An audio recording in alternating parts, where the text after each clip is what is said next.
सामने आई है सर। पूर्व की घटना मैंने आपको बताया कि पूर्व की घटना का उद्भेदन नहीं होने के जो लापरवाही थी वो स्पष्ट मैंने बताया कि रामाशीष कांते तत्कालीन थानाध्यक्ष की लापरवाही सामने आई, इसलिए उनको तत्काल प्रभाव से निलंबित किया गया। Thank you. हम लोगों को लग रहा है कि अभियुक्तों के मृतक के कपड़ों पर है, उसकी भी हम लोग जाँच कराएंगे, उसकी जाँच अभी होगी।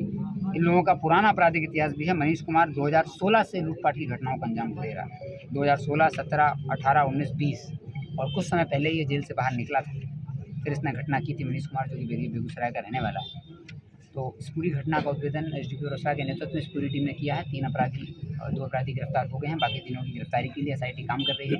वो काफ़ी दुखद और संवेदनशील घटना थी जिसका इस टीम ने उद्भेदन किया। पूर्व में जो घटना हुई थी उन अपराधियों ने, जो पूर्व के अपराधी उनको भी चिन्हित कर लिया गया। उन्हीं अपराधियों ने इन अपराधियों के एक साथी को इस दुकान और इन व्यापारियों के बारे में सूचना दी थी, जिसकी वजह से इन लोगों ने टारगेट किया। ये लोग तो अपराध करने के लिए लगातार घूम ही रहे थे। मधुबनी भी गए थे, छुराई भी गए थे। इनके एक साथी ने इस दुकान के बारे में बताया।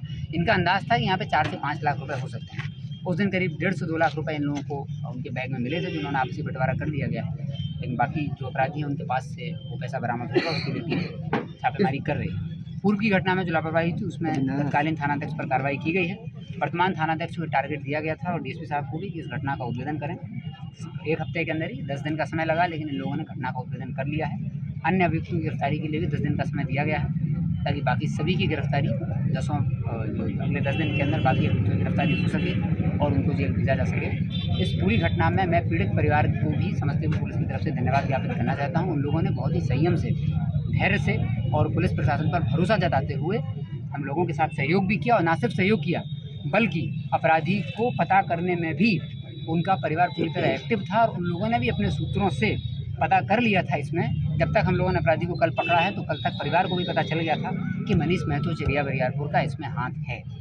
वो लोग भी एक्टिव थे और उन लोगों ने, उनकी जो अपेक्षा थी कि पूर्व में जो घटनाएं हुई उस पर कार्रवाई क्यों नहीं हुई थी, तो उस पर कार्रवाई जो दूसरी पदाधिकारी हम लोगों ने चिन्हित किए हैं, डीएसपी साहब ने रिपोर्ट दी, उन पर कार्रवाई की गई है। और परिवार का जो इंटेलिजेंस था और पुलिस का जो इंटेलिजेंस था, दोनों मैच किया है और उस पर अब अपराधी को गिरफ्तार करके जेल भेजा जा रहा है। और बायोलॉजिकल एविडेंस लाके हम जल्दी चार्जशीट करेंगे ताकि इन अपराधियों को सजा दिलाई जा सके। और परिवार ने जो संयम और धैर्य रखा और भरोसा जताया, उसके लिए हम सभी लोग उनके आभारी हैं। और हम लोग ऐसी अपेक्षा करते हैं कि किसी के साथ किसी भी तरह की घटना घटती है तो उस संयम और धैर्य का परिचय दें और पुलिस को जो लोकल एसआईटी रहेगी उस एसआईटी को अपना कार्य करने का समय दिया जाए।